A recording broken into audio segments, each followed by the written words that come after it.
Very good morning to all students. जैसे कि हम लोग अपना टॉपिक पढ़ रहे थे, जो लास्ट चैप्टर था वो हम कवर कर रहे थे बायोलॉजिकल क्लासिफिकेशन, और लास्ट क्लास के अंदर हमने बायोलॉजिकल क्लासिफिकेशन में बैक्टीरिया के हार्मफुल इफेक्ट देखे थे। मैंने आपको हार्मफुल इफेक्ट में लास्ट कराया था यूट्रोफिकेशन, और उसमें मैंने आपको काफ़ी सारी चीज़ें समझाई थी कि एल्गल ग्रुप की फॉर्मेशन होती है। अगर आपसे पूछा जाए एल्गल ग्रुप किसका बना हुआ है, तो आप बताएंगे एल्गल ग्रुप, नोट करिए, algal group is made up of algae plus cyanobacteria. Algal group is made up of algae plus cyanobacteria, इन दोनों का बना हुआ है। और ये जो एल्गल ग्रुप है ये क्या करेगा, ये वाटर को कवर कर लेता है। कवर करने के बाद ये उसके अंदर ऑक्सीजन और सनलाइट की एंट्री को रोक देगा। तो नेक्स्ट पॉइंट लिखिए, algal group prevent the entry of oxygen and sunlight into the water body. Water body में ऑक्सीजन और सनलाइट को नहीं जाने देगा, which causes reduce the amount of dissolved oxygen in the water body. As a result, death of aquatic animals takes place. तो जो aquatic animals हैं उनकी क्या हो जाएगी, डेथ, वो मर जाएंगे। ठीक है, इतनी बात समझ में आ गई। अब देखो आगे, अब हम आज शुरू करेंगे और भी उसके कुछ हार्मफुल इफेक्ट देखेंगे कि भाई डिजीज कॉज जो करता है ये किनके अंदर, एनिमल्स के। तो जो पांचवा हार्मफुल इफेक्ट है वो है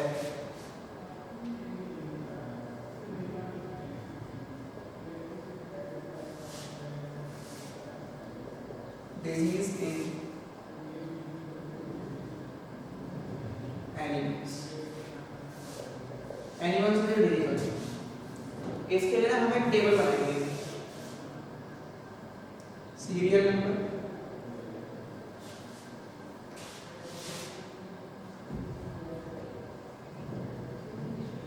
डिजीज और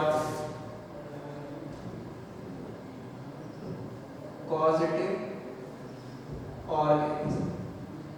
इस टेबल से ना नीट में या किसी भी कॉम्पिटिटिव एग्जाम में सीधे सीधे क्वेश्चन पूछा जाता है, तो आपको इतनी बीमारियां याद होनी चाहिए। तो नंबर 1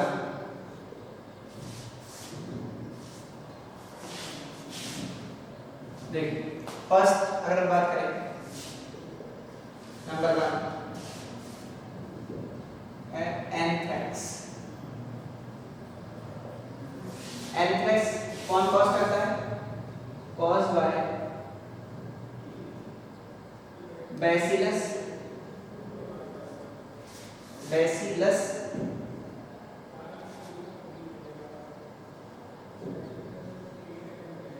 एंथ्रेसिस। ठीक है, इसके बाद सेकंड आता है प्लेग। प्लेग कौन कॉज करता है,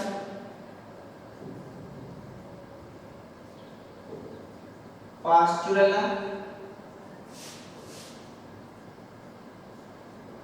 पेस्टिस, और इसका जो नया नाम है वो है यर्शीनिया पेस्टिस। ये ना पास्चुरेला पेस्टिस रैट में, चूहों में देखा जाता है। ठीक है, और क्या करेगा, ये प्लेग कॉज करेगा। तो चूहे के थ्रू ये ट्रांसमिट होता है एक से दूसरे ऑर्गेनिज्म में। तीसरा है प्लेग के बाद कॉमन कोल्ड। यहाँ सारी बीमारी वो पढ़ रहे हैं जो बैक्टीरिया से हो रही है। ठीक है, कॉमन कोल्ड ना वायरस से भी होता है और कॉमन कोल्ड बैक्टीरिया से भी होता है। देखो, जब हमें कॉमन कोल्ड हो, जुकाम हुआ, तो अगर हम स्टीम वगैरह लें और भाप लेने से, गर्म स्टीम लेने से वो अपने आप ठीक हो जाए, या फिर 2-4 दिन में ना हमने कोई मेडिसिन ले ली, 2-4 दिन में, हम कहते हैं हफ्ते भर में, जो कॉमन कोल्ड है वो अपने आप ठीक हो जाएगा। दैट्स मीन वो क्या है, दैट्स मीन वो जो है वो कैसा है, it is a viral infection. ठीक है, वो वायरल इन्फेक्शन।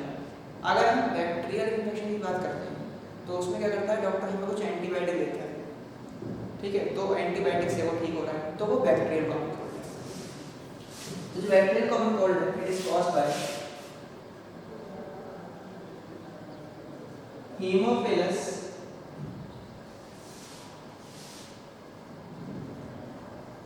इन्फ्लुएंजी, इसीलिए कॉमन कोल्ड को ना इन्फ्लुएंजा भी कहते हैं। इसके बाद नेक्स्ट है typhoid. Typhoid cause by salmonella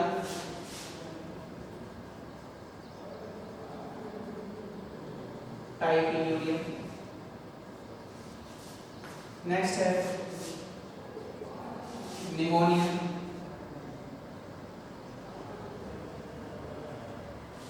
pneumonia cause by pneumococcus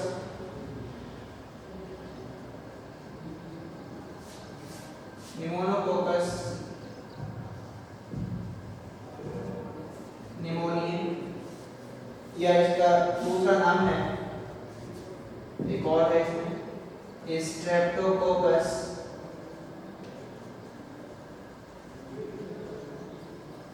pneumonia, EAEA, ठीक है। तो ये हो गए 5 डिजीज।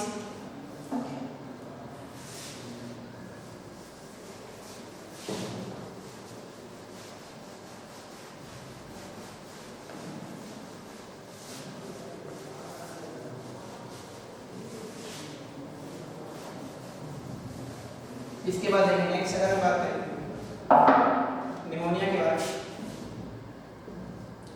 नेक्स्ट हमारे पास आता है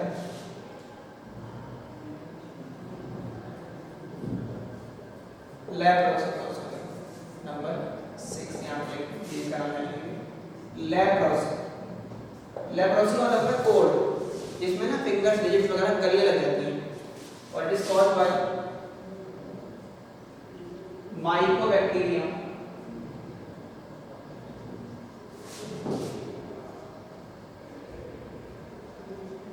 लैब में, ठीक है।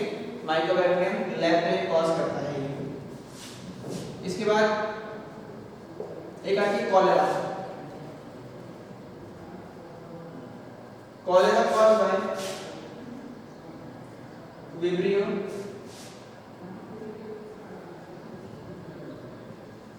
कोलेरिया। नेक्स्ट हमारे पास आता है डिप्थीरिया।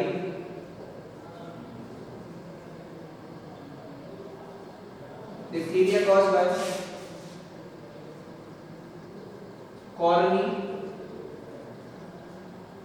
कॉर्नीबैक्टीरियम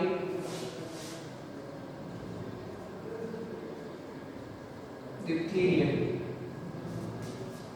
नेक्स्ट हमारे पास आता है पर्ट्यूसिस। पर्ट्यूसिस को बोलते हैं वुपिंग कफ, काली वाली खांसी से बोलते हैं। वुपिंग कफ की अगर बात करें या डिप्थीरिया की, पर्ट्यूसिस की बात करें, इट इज कॉज्ड बाय बॉर्डिटेला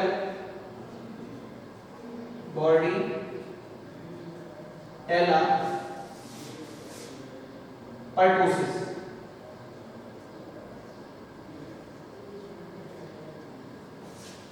इसके बाद नेक्स्ट हमारे पास आता है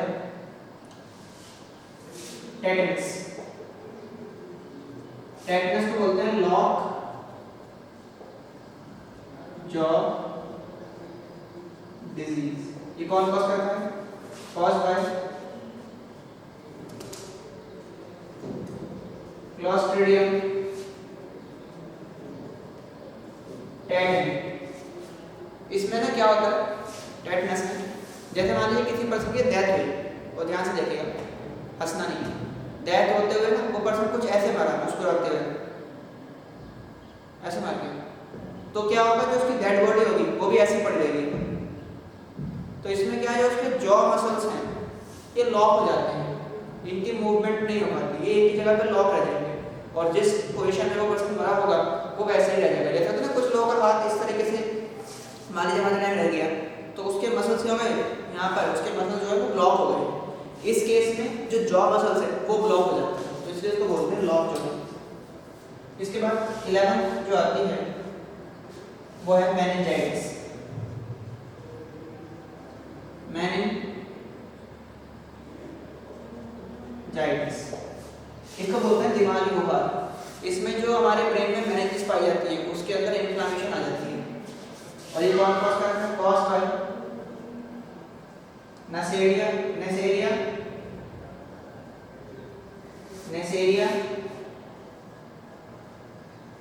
मेनिंजाइटिस। ठीक है, इन्हें नोट करिए, नोट डाउन डन। आगे बढ़ जाएं। अच्छा, एक चीज और समझिए, जो ये तीनों डिजीज हैं, diphtheria, pertussis and whooping cough, can be treated by DTT vaccine. इनके लिए ना एक कॉमन वैक्सीन देते हैं, diphtheria, pertussis, tetanus vaccine.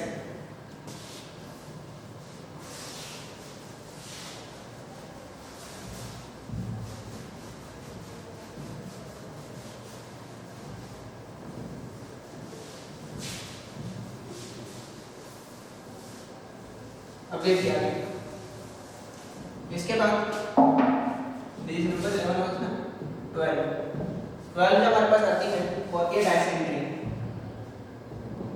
Dysentery एक तरह का लूज मोशन। ये कौन कॉज करता है? कॉज बाय सीजेला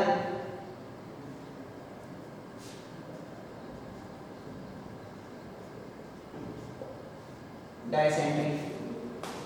इसके बाद आता है टीबी, ट्यूबरक्यूलोसिस,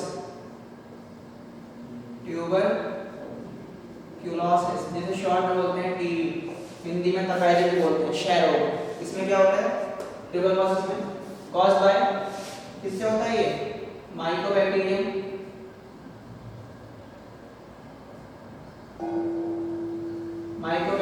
ट्यूबरम। ठीक है, इसके बाद 14 जो डिजीज है वो आती है फूड पॉइजनिंग। और यहाँ पर ना माइनर फूड पॉइजनिंग की बात कर रहे हैं, ठीक है, मेजर की बात नहीं करेंगे। ये कौन कॉज करता है? क्लॉस्ट्रिडियम, पढ़ चुके हैं तो क्लॉस्ट्रिडियम परफेरेंसेंस।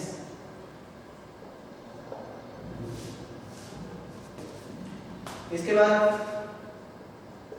नेक्स्ट हमारे पास आता है सिफिलिस। एसटीडी है, सेक्सुअल ट्रांसमिटेड डिजीज है। किससे होता है? ट्रिकोनिमा पैलिडम, PALLIDUM, ट्रिकोनिमा पैलिडम। इसके बाद जो 16 वाली वो है गोनोरिया।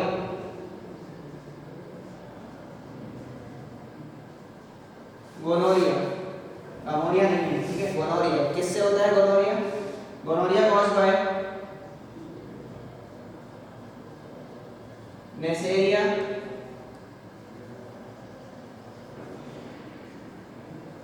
गोनोरिया। नेक्स्ट हमारे पास जो आता है वो है कैंक्रोइड।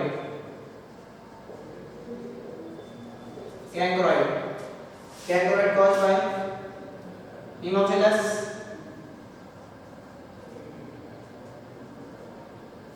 Hemophilus ducreyi. कुछ लोग इसे डकराई भी बोलते हैं, ठीक है, Hemophilus ड्यूसराई। 18 की अगर बात करें तो वो है क्लेमाइडियोसिस।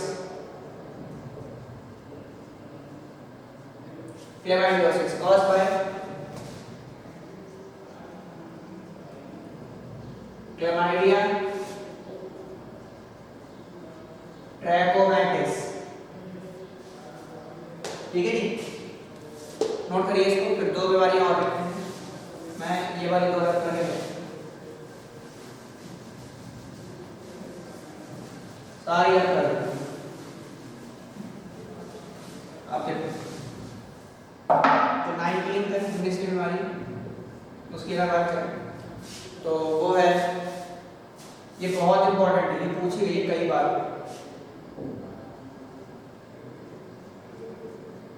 मैस्टाइटिस। ये किसमें होता है?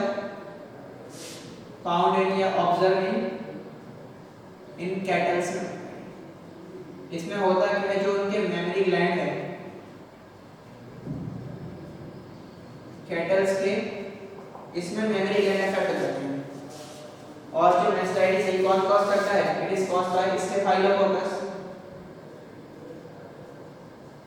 Staphylococcus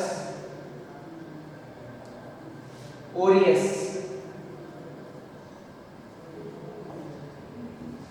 staphylococcus Orius. और लास्ट डिजीज जो है ये है रॉकी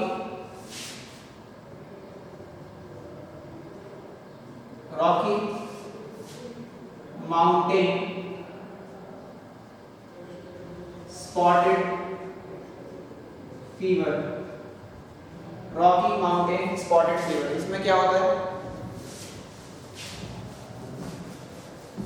देखो ये ना हिली एरिया में ज्यादा रहने वाले जो लोग होते हैं उनमें देखी जाती है।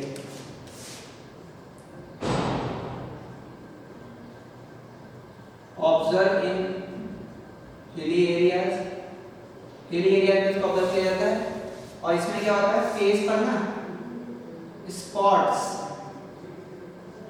On face with fever. इसमें चेहरे पे धब्बे धब्बे रहते हैं, वाइट वाइट स्पॉट आ जाएंगे और उस पर्सन को बुखार लगेगा, फीवर लगेगा। और ये कौन कॉज करता है?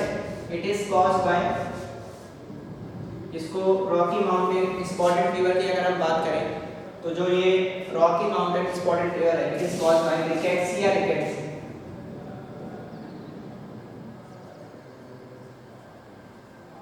रिकेट्सिया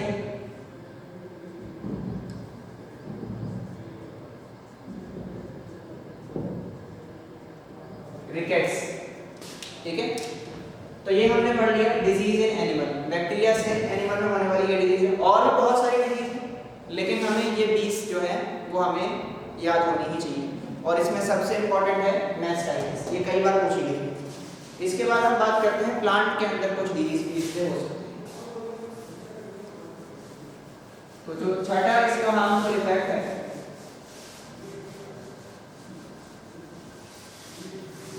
वो है disease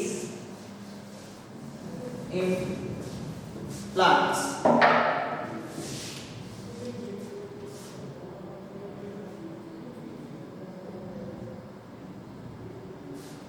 disease in plants by bacteria.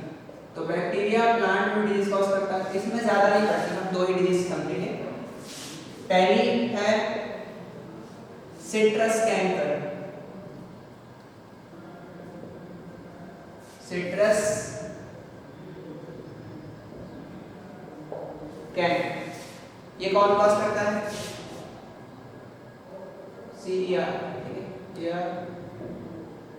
इसको वहां के क्या कौन कॉज करता है? It is caused by Xanthomonas. Xanthomonas citri. Citrus canker caused by Xanthomonas citri. Clear? एक है जिसका नाम आपको याद रखना है खाली, tundu disease of wheat. Tundu disease of wheat. Tundu disease of wheat, Streptococcus इसको कॉज करता है, TTC, ठीक है। तो नाम है इसका टुंडू डिजीज ऑफ वीट। तो ये हो गया आपका disease in plants by bacteria. इसके बाद हम आगे बात करते हैं। तो ये तो हमने देख लिया बैक्टीरिया के हार्मफुल इफेक्ट। अब लेकिन बैक्टीरिया के सिर्फ हार्मफुल इफेक्ट थोड़ी है, बैक्टीरिया यूजफुल भी होता है। तो हम यहाँ समझते हैं यार बेनिफिट्स ऑफ बैक्टीरिया या फिर useful effect of bacteria.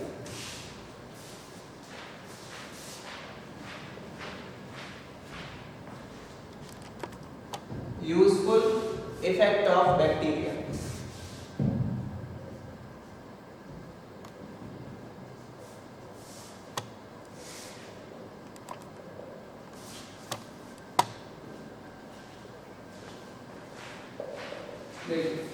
Bacteria के अगर यूजफुल इफेक्ट की बात करें तो बैक्टीरिया में हमारे लिए बैक्टीरिया बेनिफिशियल कैसे है, क्या उसका फायदा है हमारे लिए। तो अगर हम उसका बेनिफिट समझें बैक्टीरिया का, तो पहला जो बेनिफिशियल इफेक्ट है बैक्टीरिया का वो ये है कि नंबर 1 कि भाई जो बैक्टीरिया है ये एटमॉस्फेरिक नाइट्रोजन को अमोनिया में कन्वर्ट करने का काम करते हैं, ठीक है। तो ऐसे बैक्टीरिया जो एटमॉस्फेरिक नाइट्रोजन को अमोनिया में कन्वर्ट करेंगे उसे बोलेंगे नाइट्रोजन फिक्सेशन या नाइट्रोजन फिक्सर बैक्टीरिया, और ये प्रोसेस है नाइट्रोजन फिक्सेशन। तो बैक्टीरिया क्या करते हैं, they are used in nitrogen fixation. Nitrogen fixation process कैसे होता है ये तो हम डिटेल में उसमें पढ़ेंगे मिनरल न्यूट्रिशन के अंदर।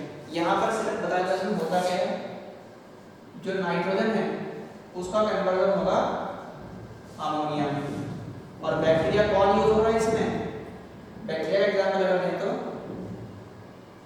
वो है राइजोबियम। किसके साथ रहता है ये, विद ये सिम्बायोटिक एसोसिएशन बनाएगा, symbiotic association with leguminous plants, ठीक है। इसके बाद सेकंड जो यूज है बैक्टीरिया का वो क्या होता है, भाई अमोनिया तो बन गया, प्लांट अब सीधा अमोनिया का यूज नहीं करेगा, प्लांट किससे एब्जॉर्ब करता है, प्लांट एब्जॉर्ब करता है नाइट्रेट को। तो अब जो अमोनिया बना उस अमोनिया का कन्वर्जन होगा नाइट्रेट में, तो इसे बोलेंगे नाइट्रिफिकेशन। तो बैक्टीरिया जो है वो कहाँ यूज होते हैं, और तो they are used in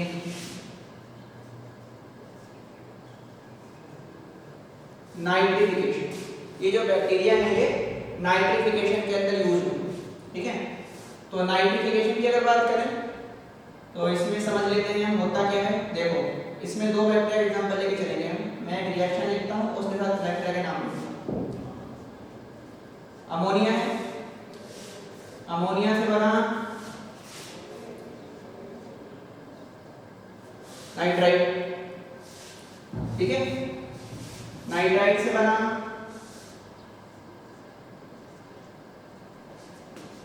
nitrate.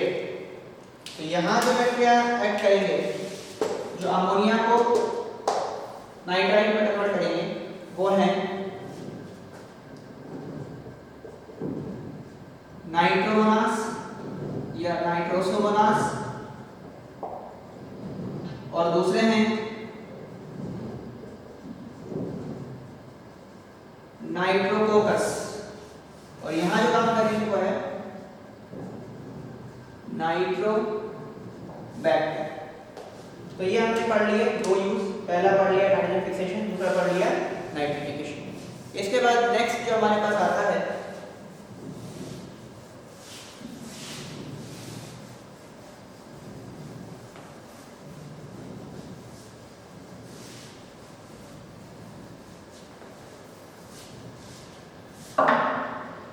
Third use जो बैक्टीरिया का है,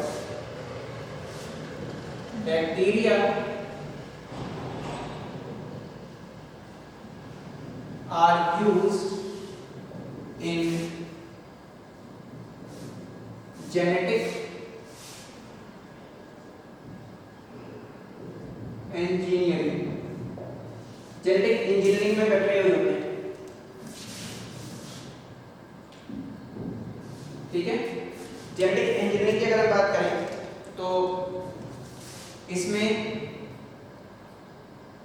बैक्टीरिया को कैसे कैसे यूज कर सकते हैं हम, यूज टू ऑब्टेन प्लाज्मिड, हम बैक्टीरिया में से प्लाज्मिड निकाल सकते हैं। इसके अलावा हम इसको यूज करते हैं use to obtain restriction enzyme.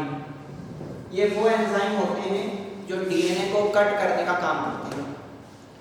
तो बैक्टीरिया में से आप रेस्ट्रिक्शन एंजाइम निकाल सकते हो, बैक्टीरिया में से आप प्लाज्मिड ऑपरेट कर सकते हो। क्लियर? 3 यूज समझ में आ गए।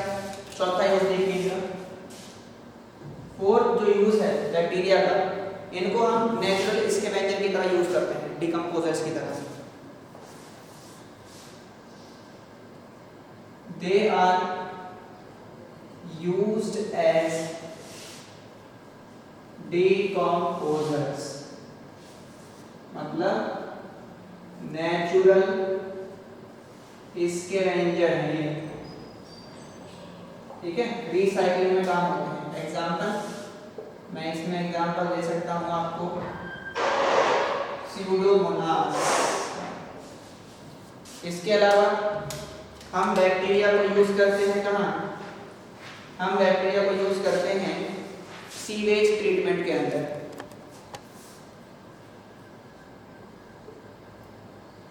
They are used in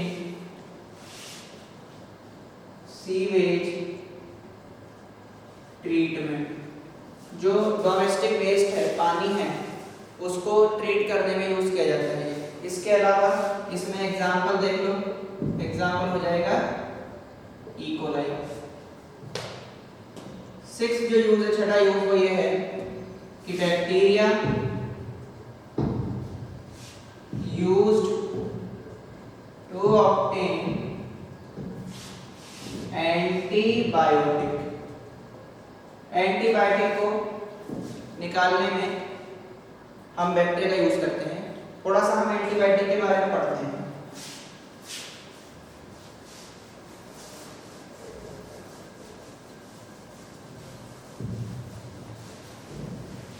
antibiotic क्या होता है?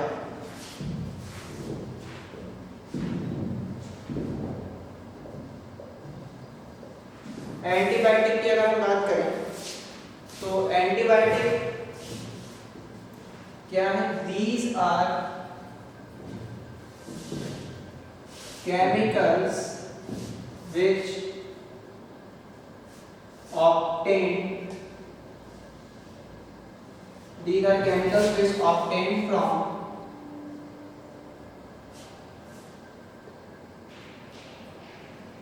microorganism and used to kill other या फिर inhibit the growth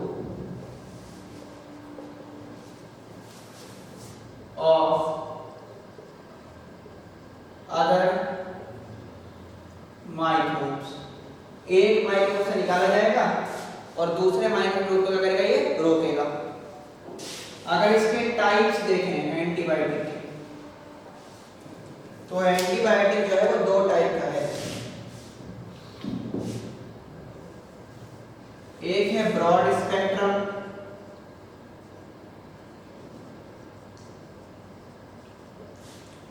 दूसरा है नैरो स्पेक्ट्रम।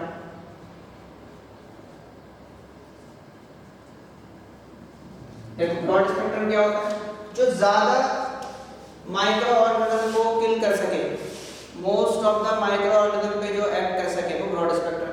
जो कुछ पे एक्ट करे, थोड़ी सी पे एक्ट करे, वो कहलाएगा नैरो स्पेक्ट्रम। तो ब्रॉड स्पेक्ट्रम क्या होता है? दे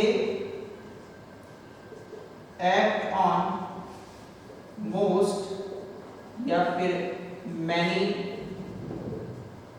माइक्रोब्स। एग्जाम्पल देखेंगे ब्रॉड स्पेक्ट्रम का तो हो जाएगा स्ट्रेप्टोमाइसिन, ये ब्रॉड स्पेक्ट्रम है। नैरो क्या होता है?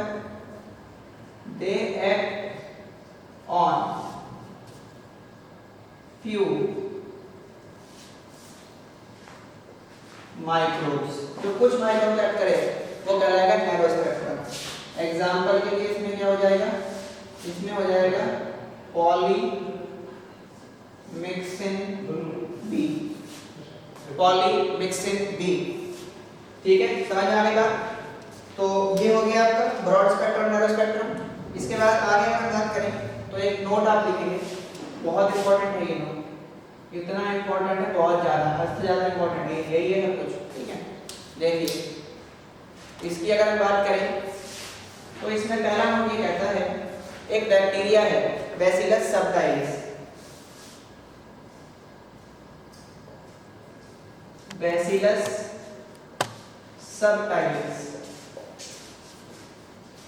तो इससे क्या करते हैं, obtain about 60 types of antibiotic. इसी बैक्टीरिया से 60 तरह की एंटीबायोटिक हमने निकाली है। दूसरा नोट ये कहता है एक और बैक्टीरिया है स्ट्रेप्टोमाइसिस ग्राइसियस। इस बैक्टीरिया से हमने कितनी ऑब्टेन करी हैं, obtain about 41 types of antibiotic. इससे हमने लगभग 41 तरह एंटीबायोटिक निकाली है, ये डेटा याद रखना है। अच्छा देखो, एक आपने यहाँ पर ये नाम पढ़ा ना स्ट्रेप्टोमाइसिस, ये किससे निकलता है, ये इसी से निकलता है, स्ट्रेप्टोमाइसिस ग्राइसियस से ऑब्टेन किया जाता है। तो ये हमने कंप्लीट करा एंटीबायोटिक। आज हमने यूजफुल इफेक्ट में 6 यूज पढ़ लिए हैं, ठीक है। बाकी यूज हम कल करके इस मोनेरा किंगडम को कल ही समाप्त कर देंगे। तो आप यहाँ तक कंटिन्यू कर देंगे, बाकी मिलते हैं नेक्स्ट वीडियो के अंदर। Thank you.